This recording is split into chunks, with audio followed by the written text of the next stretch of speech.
بسم اللہ الرحمن الرحیم۔ السلام علیکم ورحمۃ اللہ وبرکاتہ۔ آن لائن قرآن اکیڈمی کی طرف سے آج کے کیلنڈر کے ساتھ خوبصورت فرامین رسول صلی اللہ علیہ وآلہ وسلم صدقہ جاریہ کی نیت سے لائک، سبسکرائب اور شیئر کیجیے۔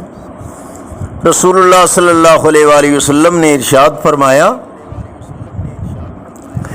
جس نے اپنے بھائی کو 1 سال تک چھوڑے رکھا، یعنی 1 سال تک قطع تعلقی اختیار کی اور بات چیت بند رکھی، تو یہ اس کے خون بہانے کی طرح ہے۔ اللہ تبارک و تعالی ہمیں اتحاد اتفاق نصیب فرمائے۔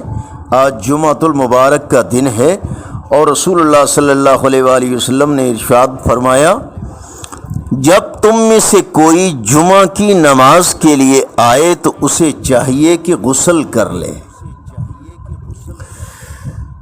جمعۃ المبارک کی فضیلت کے بارے میں خاتم النبیین صلی اللہ علیہ وآلہ وسلم کا فرمان عالی شان، میرا دل چاہتا ہے کہ کسی نماز پڑھانے والے کو حکم دوں اور پھر جمعہ نہ پڑھنے والوں کے گھروں کو جلا ڈالوں۔ اللہ ہمیں عمل کی توفیق عطا فرمائے۔ نبوت کا دروازہ بند ہو چکا۔ رسول اللہ صلی اللہ علیہ وآلہ وسلم نے ارشاد فرمایا، بلا شبہ رسالت و نبوت کا سلسلہ ختم ہو چکا، لہٰذا میرے بعد نہ کوئی رسول ہے اور نہ کوئی نبی۔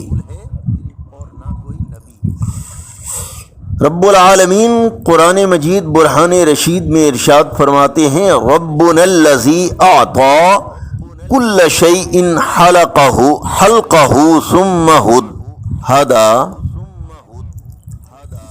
ہمارا رب وہ ہے جس نے ہر چیز کو نہایت وہ بناوٹ عطا کی جو اس کی مناسب تھی اور پھر اس کی رہنمائی بھی فرمائی۔ یعنی جب کچھ پیتے ہیں تو سانس کہاں لیں؟ رسول اللہ صلی اللہ علیہ وآلہ وسلم فرماتے ہیں، تم میں سے جب بھی کوئی مشروب پیے تو وہ برتن میں سانس نہ لے۔ جمعۃ المبارک کا غسل نبی کریم صلی اللہ علیہ وآلہ وسلم نے فرمایا، جمعہ کے دن غسل گناہوں کو بالوں کی جڑوں تک سے نکال دیتا ہے، یعنی صغیرہ گناہ معاف ہو جاتے ہیں اور بڑے گناہ بغیر توبہ کے معاف نہیں ہوتے۔ اگر صغائر گناہ نہیں ہیں تو نیکیوں میں اضافہ ہو جاتا ہے۔ اللہ تبارک و تعالیٰ سے دعا ہے کہ رب العالمین اس عمل کو ہمارے لیے صدقہ جاریہ بنائے۔ صدقہ جاریہ کی نیت سے لائک، سبسکرائب اور شیئر کیجیے۔ السلام علیکم ورحمۃ اللہ وبرکاتہ۔